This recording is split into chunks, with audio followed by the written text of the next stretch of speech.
काय आपलं चालतंय ते का बरं का. मग जे निर्गुणाची जाणीव, वा, हे जे दृश्य सगुण आहे सगळं हे खरं आपण मानतो, पण त्याच्या घरी खरी जाणीव परमात्म्याची निर्गुणाची. जे अतिंद्रिय आहे त्याची सत्ता खरी त्याच्या घरामध्ये पाहून घ्यावी. प्रत्येक ठिकाणी तुझी इच्छा, तुझी इच्छा, तुझी इच्छा, आणि तो तर काही दिसत नाही, पण असं आहे म्हणून निर्गुणाची जाणीव. पुढे म्हणाले की सुखाची राणीव निराशाची सांगितलं त्याला सुख. जे संतोष या वाढले ताट, जे अचिंता अनाथाचे मायपोट, भक्ताशी उजू वाट जया जावा. ज्याच्या घरी भक्तीची सरळ वाट तुम्हाला सापडेल. भक्ती कशी करावी, भक्तीचं रहस्य काय, भक्त कसं व्हावं हे त्याच्या घरी तुम्हाला दिसेल. बरं, त्याच्या बोलण्यात, चालण्यात, वागण्यामध्ये सगळं भक्तीचं उत्कर्ष तुम्हाला दिसेल. म्हणाले संतोष या वाढलेले ताट. माणसाला भूक लागली आहे आणि सगळे संपूर्ण 5 पक्वानं करून तुमच्या समोर ताट,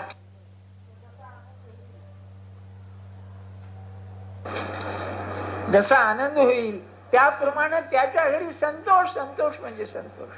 तुम्हाला खरं सांगतो, या युगाचा एक मोठा दोष असा आहे, शरीराला सुख देणारी किती साधन आहेत, कमालीचे, रोज नवीन नवीन आहेत. असं असून माणसाला संतोष नाही. एकंदर संतोष कमी झाला बघा. तुम्ही सारखी हे पाहताना संप करा, अमकं करा, तमकं करा, आणि पगार किती मागतात. मी असं ऐकलंय की हे गटारे वगैरे साफ करणाऱ्या लोकांना 2-2, 3-3 हजार रुपये पगार असतो म्हणतात.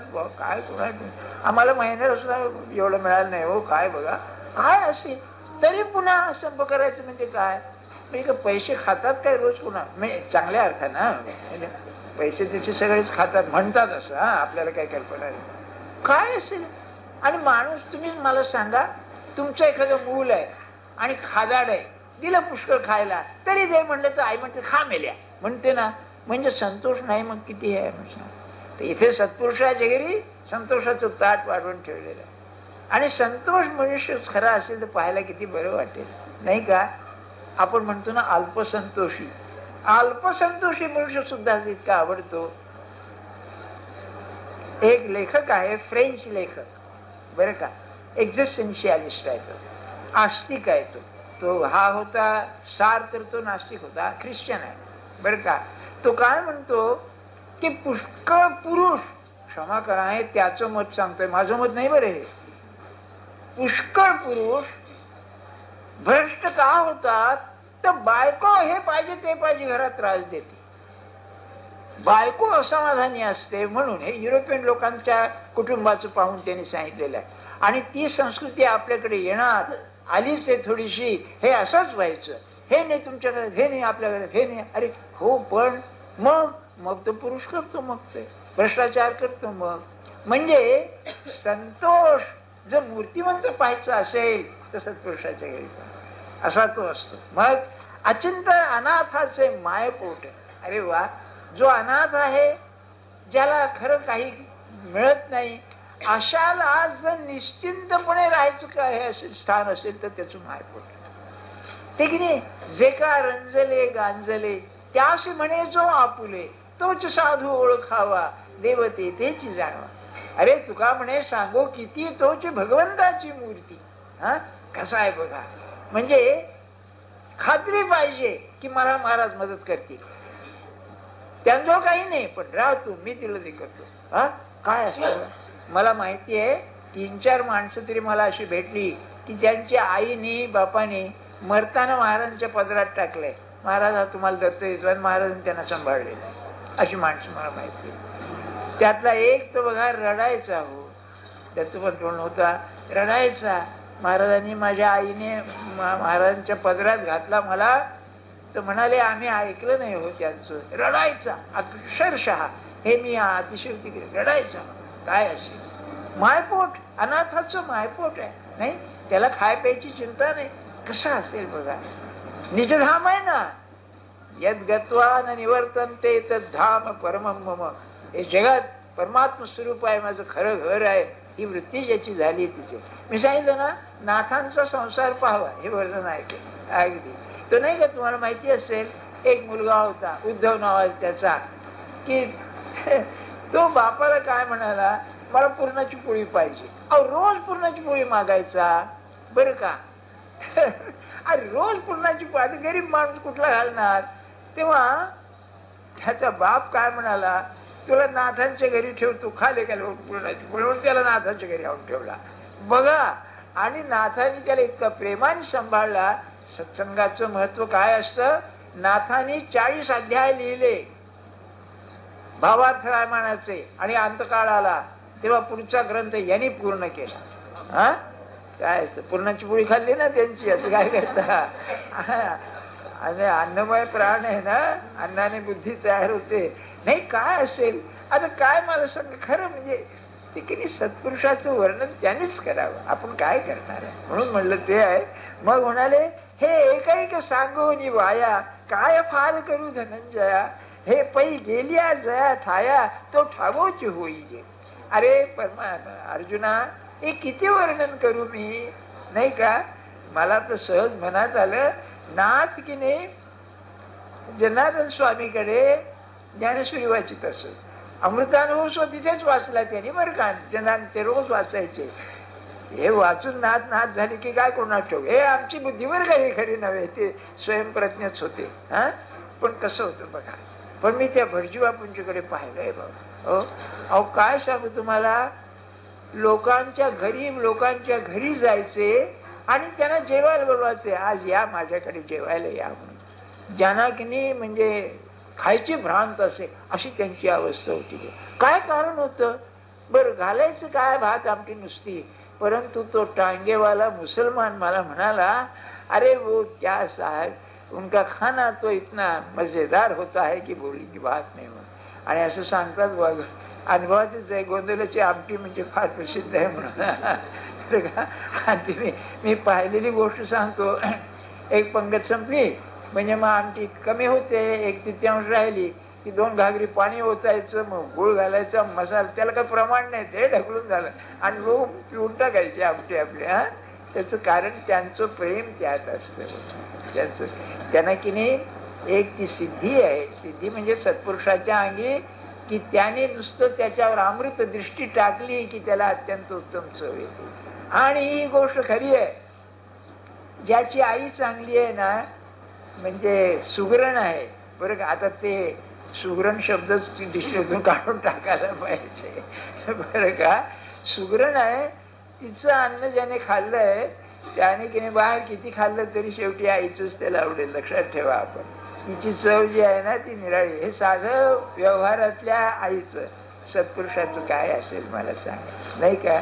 मग हे म्हणून जे गेली ठाया ठावूची होईजे, अरे मी तेच परमात्मा स्वरूपच होऊन जातो. मग हिवाची या झुळूका. आता पुढे सांगतायत हे कसं काय घडून येतं, तादात्म्य त्याच्याशी कसं काय घडून येतं. तर हिवाची या झुळूका, जैसे हिवची पडे उष्णोदका, का सामोरा जालिया अर्का तमचे प्रकाश होय. सूर्याला अंधकार सामोरा गेला तर अंधकार सूर्यच बनून जातो, प्रकाशमय होतो. किंवा थंड पाणी, आपलं गरम पाणी आहे, त्या गरम पाण्यावर थंड जर वाऱ्याची झुळूक आली तर ते जसं थंड होतं, तसं तैसा संसार जया गावा, गेलिया साता पांडवा, होऊन टाके आघवा मोक्षाचा. तसा तुमचा आमचा संसार त्या गावाला गेल्यानंतर म्हणजे परमात्माकडे गेल्यानंतर मोक्षमयच होऊन जातो. संसाराचं रूप राहत नाही. अहो त्यांना सुद्धा सगळ्या कटकटी असतात. प्रपंच म्हटल्यानंतर म्हणजे तसंच की नाही, स्वरूप काय बिघडतं, सगळं तसं असायचं. पण आपल्या दृष्टीनं ते संसाराचं जी पीडा होते आपल्याला ती त्यांना नाही बरं, अशी ती अवस्था होती.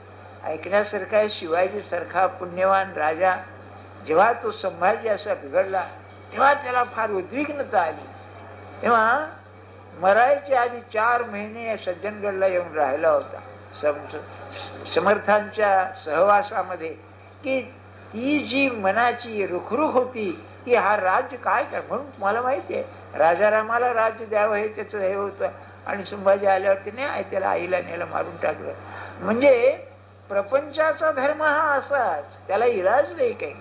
असं असून सुद्धा परमात्मा स्वरूप त्याला पाहिल्यानंतर मग ते मोक्षमयच होतो, यात शंका नाही. मी काय म्हणतो, मोक्ष भिक्ष जाऊ द्या, पण स्वस्तता तर लाभेल की नाही, असं काय करता? हे त्याचं आहे, आपलं नाही, खरं त्याचं आहे. व्यवहार न सोडताना त्याचं नाही तर ते चुकतं कामाचं नाही, तर मनाला शांतता मिळाल्याशिवाय राहणार नाही. आपण की नाही हे शिकलं पाहिजे बघा, नाही का? नाही तर आपलं चाललंच आहे, एकदा झाली ज्ञानेश्वरी, दुसऱ्यांदा झाली ज्ञानेश्वरी, असं नाही होतं कामाचं. आपण शिकावं. कोणाच्या घरी कटकट नाहीये मला सांगा? काहीतरी कटकट असायची अगदी. आणि अलीकडे नवीन पद्धतीचं जीवन झाल्यामुळे बायकांचे पुरुषांचे रोग सुद्धा निर्णाळे झालेले आहेत. आता ते स्पॉन्डिलॉसिस, तुम्हाला ऐकून ठेव का, नाव मोठं आहे ते, नाही का? ते कणा दुखतोय, अरे काय बेजार होतो माणूस त्याने, नाही का? हे कशा करताय? किंवा गुडघे दुखी. मी पाहिलं आमच्या ऑडियन्स पैकी बरं का, ऐकणाऱ्या श्रोत्यापैकी बायका जास्त असतात, आणि ते पाकिस्तान हिंदुस्थान सारखं वेगळं असतं. पाय पसरून बसावंसं वाटतं का?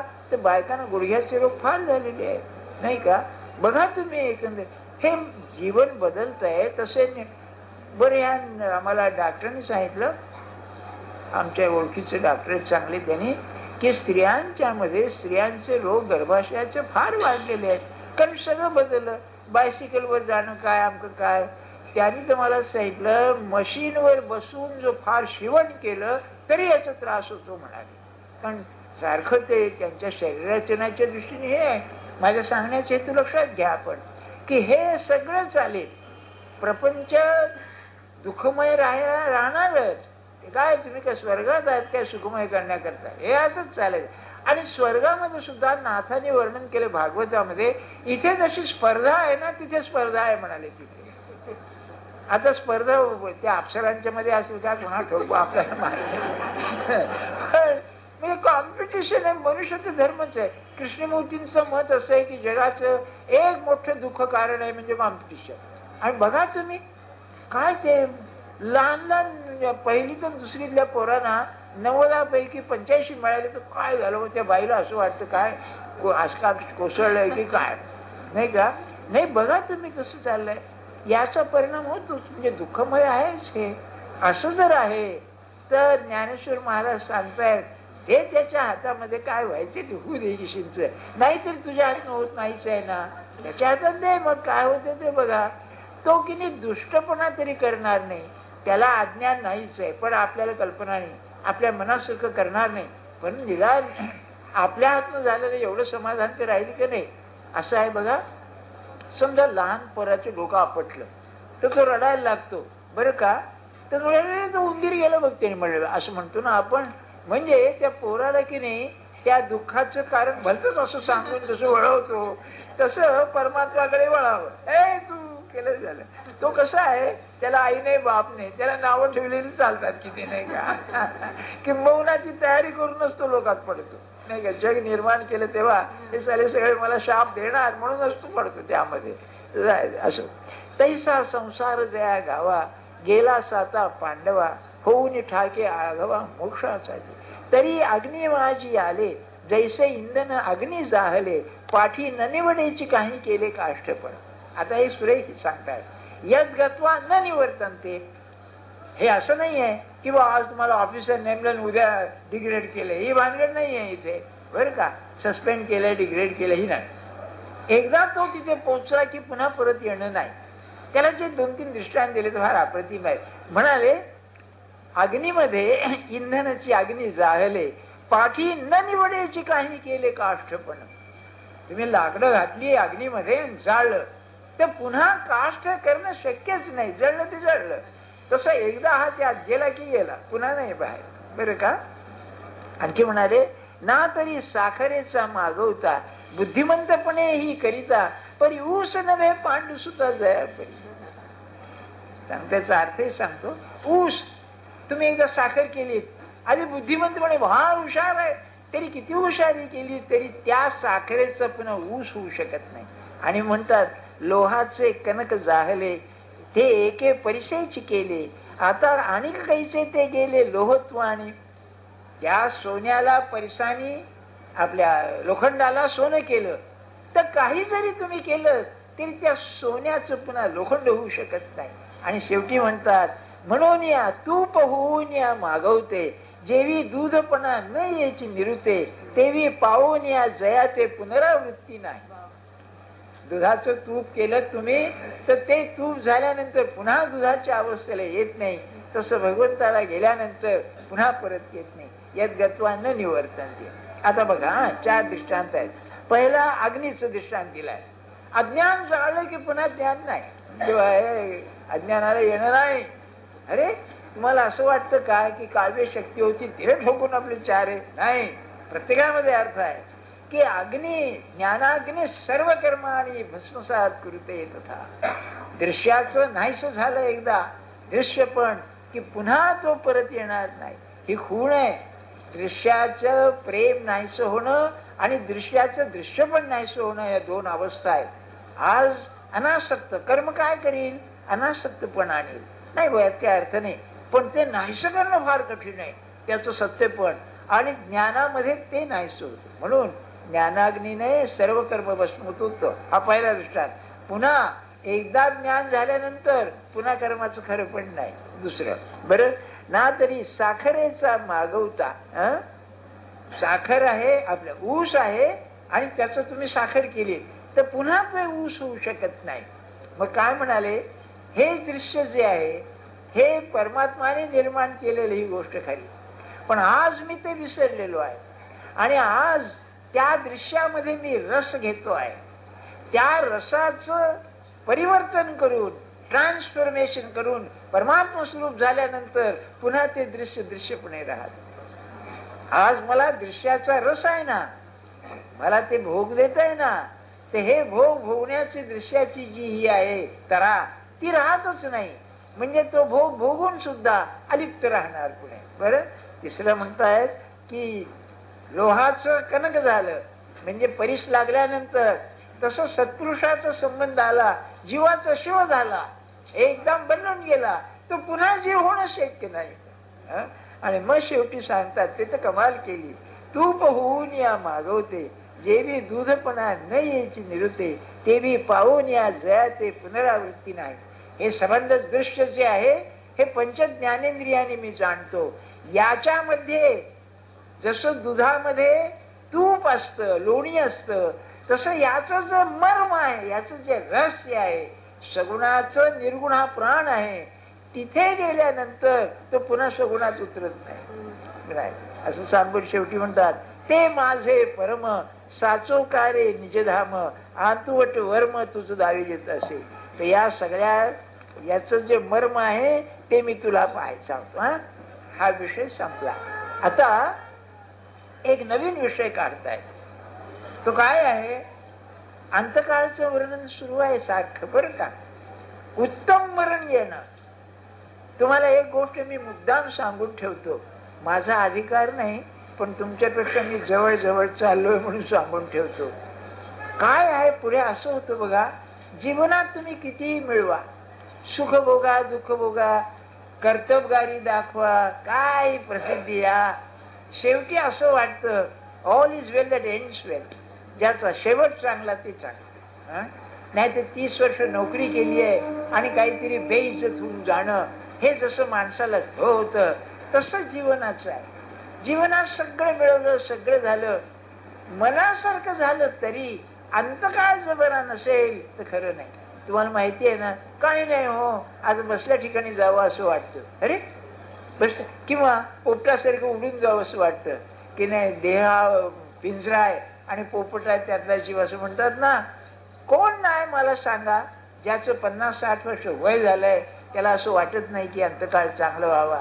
तुम्हाला माहिती आहे ना की काही लोक, एक वाचलेलं सांगतो पुरा, मिड डे मध्ये एक मुलगी बरं का अमेरिकेमधली, काहीतरी शॉक बसला तिला आणि ती बेशुद्ध झाली, कोमामध्ये गेली. बरं का, ती आज 1-2 वर्ष नाही जास्तच कोमामध्ये आहे, एका हॉस्पिटलमध्ये आहे. तर तिला दिवस राहिले. एका बदमाश माणसाने तिच्यावर बलात्कार, ती कोमातच आहे, तर तिच्यावरती बलात्कार करून तिला दिवस राहिले. पोट वाढायचं, जेवण खाण त्यांचं असतंच, पोट वाढायला आल्यावर कळलं हे काय आहे म्हणून. तर तो डॉक्टर असं म्हणतोय की तुम्ही ते आपोआप वाढू द्या, कारण विचित्रच आहे सगळं. ते म्हणले मग मूल चांगलं झालं तर बघू म्हणून. बरं का, माझ्या म्हणण्याचा हेतू काय आहे आपल्याला, की असं मरण माणसाला चालेल. आमच्या ओळखीचे एक बाई मुन्शी म्हणून, त्याची बायको आज 6 महिने झाली बेशुद्ध आहे. 6 महिने सगळं, फक्त शुद्ध नाही, डोळे उघडते उघडते, माणसाला ओळखत नाही, रोज एवढा खर्च आहे. मुलं श्रीमंत आहेत म्हणा. तर मी काय म्हणलं, अरे ते औषध बंद करा, धाडस होत नाही. लौकिकाच्या पायी ती आईला मारलं म्हणून. अरे म्हणलं काय जगून करायचंय मला सांगा, असं म्हणून चालेल? किंवा अत्यंत देहदुःख आहे, चालेल काय मला सांगा? कोणी मनुष्य असेल ते म्हणेल ना चांगले यावं म्हणून. हे जसं देहाच्या दृष्टीने आहे, तसं ज्ञानेश्वर महाराजांचं म्हणणं चांगला काळ येऊन जावं. अंतकाळी काळ चांगला यायला पाहिजे, त्याचं वर्णन आहे. आणि सत्पुरुषाच्या अंतकाळाला पुण्यतिथी म्हणतात. त्याचं कारणच असं आहे की ते काळ पसंत करून जातात. हो, चांगला काळ पाहिजे. म्हणजे काळ चांगला आणि वाईट हे अगदी अवश्य आहे. चांगला काळ आणि वाईट काळ. कारण वाईट काळ म्हणजे त्याची मनस्थिती चांगली नसणार, चांगला काळ म्हणजे त्याची मनस्थिती चांगली असणार. याचं आता हे वर्णन आहे. सांगण्याचा आपल्याला हेतू असा आहे की 2-4 दिवसाच्या मागे पेपरमध्ये आहे, त्या पनामाचा डिक्टेटर झोटिन शाह, सर्वाधिकारी, त्याला काहीतरी 20 वर्षाची शिक्षा झाली आहे. त्याला आणखी काहीतरी शिक्षा झाली आहे. असं चालेल आपल्याला इतकी शिक्षा झालेली? किंवा तो नाही का एक नाझी जनरल धरला, किती वर्ष झाली त्याला, तर पुन्हा त्याला शिक्षा देणार आहेत म्हणून. असं चालेल आपल्याला का? काळ अनुकूल पाहिजे, अंतकाळ असा पाहिजे, शांतपणे व्हायला पाहिजे. ते शांतपण जे आहे ते कोणचं हे आता सांगताय. बरं, उत्तरायण आणि दक्षिणायन असं त्याचं वर्णन आहे. काय आहे? सगळे तुम्ही वयात आलेले लोक आहात म्हणून सांगतो. माणसाला आनंदाची जर लहर आली ना तर तो मृतवत होतो, देहाचं भान राहत नाही. अशी जी एक शांत अवस्था आहे ती मृत्यूच्या वेळी पाहिजे. त्याला काळ अनुकूल लागतो. नामस्मरणाला सुद्धा काळ अनुकूल लागतो, ध्यानात ठेवा. काळ अनुकूल नसेल तर साधन बरोबर चालत नाही. म्हणून कालाय तस्मै नमः म्हणतात. बरं, अशी एक अवस्था येते की नाम देहाला ओलांडून जात आणि मग त्याला पाहिजे तेव्हा चालू. ते इच्छा मरणे लोक असतात, ते निराळे. तर हे येण्याकरता काय असं आहे सांगून ठेवतो, ऐका. अरे पुस्तक आणलं नाही, नाही तर नाथांच्या अभंगाचं मी पुढच्या रविवारी दाखवीन आपल्याला. मी अतिशय जबाबदारीने सांगतोय बरं का, वाचकडपणा वगैरे नाही. काय आहे, आपण संगीतात रमतो किंवा तुम्ही काही दृश्य टीव्ही पाहता त्यात रमतो. हे रमणं आणि नामात रमणं यात फार फरक आहे. नामात रमणं हे परमेश्वराच्या आनंदात जाणं आहे आणि हे जे आहे हा देहबुद्धीच्या पायावरचा आनंद आहे. चांगला तर खराच, अगदी बुद्धीचा आनंद घ्या ना. अत्यंत सुंदर तुम्ही व्याख्यान ऐकता किंवा ग्रंथ वाचताय, अरे मनुष्याला आनंद होईल ना. खाण्याच्या आनंदापेक्षा जास्तच चांगला आहे. पण असं आहे की स्त्री पुरुषांचा समागम होतो त्यावेळेला अशी एक अवस्था येते की ज्या दोघंही स्वतःला विसरतात आणि आनंद भोगतात क्षणभर. त्याला इंग्लिशमध्ये ऑर्गॅझम असं म्हणतात. ऑर्गॅनिझम नाही, ऑर्गॅझम असं म्हणतात. या आनंदाचाच एक पर्याय दारू आणि ड्रग मध्ये आहे. व्हाईट शुगर म्हणतात. दारू पिता पिता असा एक क्षण येतो, बस खुश होऊन जातो, मग तो व्हायच्यात जातो आणि त्याची थोडीशी झळक झाडू उतरते, त्यावेळेला ज्याला खुमारी म्हणतात ते व्हायचं. बरं का, हा जो आनंद आहे हा आनंद ज्याने साधनाने भोगला ना त्याची अवस्था होती. आणि नाथाने असा अभंग दिलाय, रतीच्या अंती जे सुख होतं ते आम्ही आम्हाला भोगतो आहोत सारखं. हा भगवंताचा आनंद आहे. बर, मी दाखवेन पुढच्या रविवारी. दुसरी उपमाच नाही याला. कारण आहे त्याचं संबंध देह त्यामध्ये जातो. म्हणून माणूस कामवासनेच्या इतका अधीन असतो. बरं, की तो क्षणभर आहे, दोघेही स्वतःला विसरतात आणि स्खलन होऊन आनंद होतो. बरं का. तेव्हा काळ उत्तम कोणचा? ज्या वेळेला साधन करताना हा आनंद भोगतो तो काळ उत्तम. आणि अशा काळामध्ये देव सोडणं म्हणजे तो पोचला, हे त्यांना सांगायचं आहे. आता काय आहे हे सांगताना त्यांनी छांदोग्य उपनिषदामध्ये उत्तरायण आणि दक्षिणायन याचं वर्णन केलेलं आहे. त्याचे दोन अर्थ आहेत. एक अर्थ असा आहे, ही पार्श्वभूमी सांगते पुढच्या ओव्यांची.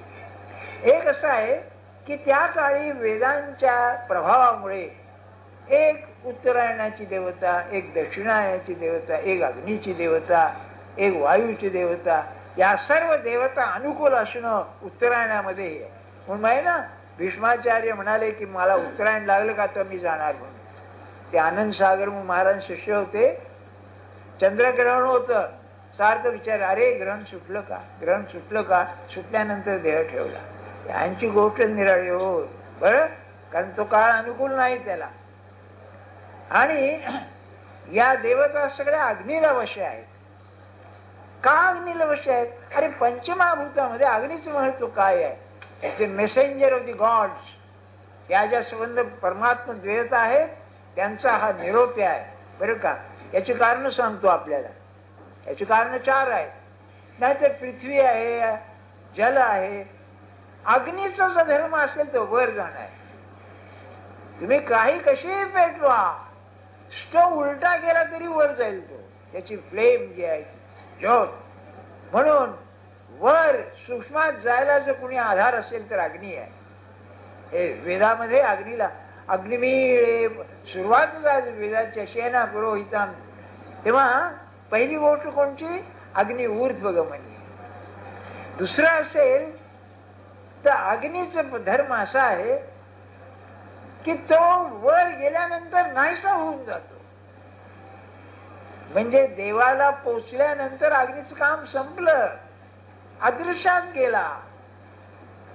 तिसरी गोष्ट असेल तर अग्नी स्वतः नाहीसा करतो स्वतःला, पण ज्याला जाळतो त्यालाही नाहीसा करतो. म्हणून ज्ञानाला अग्नी म्हटलेलं आहे. कारण याचा मीपणा जाळून टाकतो, अज्ञान जाळतो. आणि शेवटची गोष्ट जर असेल अग्नीची, तर अग्नीला अशुद्धाला शुद्ध करण्याचा धर्म आहे. देह हा देहबुद्धीने जरा अशुद्ध झालेला आहे, त्याला भगवंताचं स्मरणच त्याला शुद्ध करील. म्हणून नामाला अग्नी म्हटलेलं आहे. रामनामामध्ये अग्नीचं बीज आहे असं म्हणतात. कारण ते लक्षात आलं ना. नेहमी तुमचं काय धडा घेत नाहीये, पण काय महत्व आहे नाही तर अग्नीला. एवढं पहिलं जर असेल अग्नी ऊर्ध्वगमनी आहे, तुम्हाला वर नेतो, सूक्ष्मात नेतो. आणि गंमत अशी आहे, देहामध्ये आत जाणं हे अग्नीचं लक्षण आहे. ज्ञानासी मूळ अग्नी पुढे म्हटलेलं आहे त्यांनी. अंतकाळीच अग्नी नसेल प्रदीप्त तर ज्ञानेश्वर महाराज म्हणले देह चिखल, श्लेष्म म्हणजे शेंबूड, कफ, या कफाचं चिखल होतो म्हणाले. म्हणून अंतकाळी संबंध इंद्रिय बुद्धी प्राण सतेज राहून जाणं हा उत्तम काळ आहे. नाही तर आता सूत धरा, अमक धरा, नाडी बघा मेला का नाही, पांघरून ठेवा, वरच खाली ठेवा, आम्ही चाललो असं म्हणून जाणं हा उत्तम काळ आहे. त्याचं वर्णन सगळं पुढे आहे, ते पुढच्या रविवारी सांग. जानकी जीवन स्मरण जय जय राम. रघुपती राघव राजा राम. पतित पावन सीताराम. राम रघुपती राघव राजा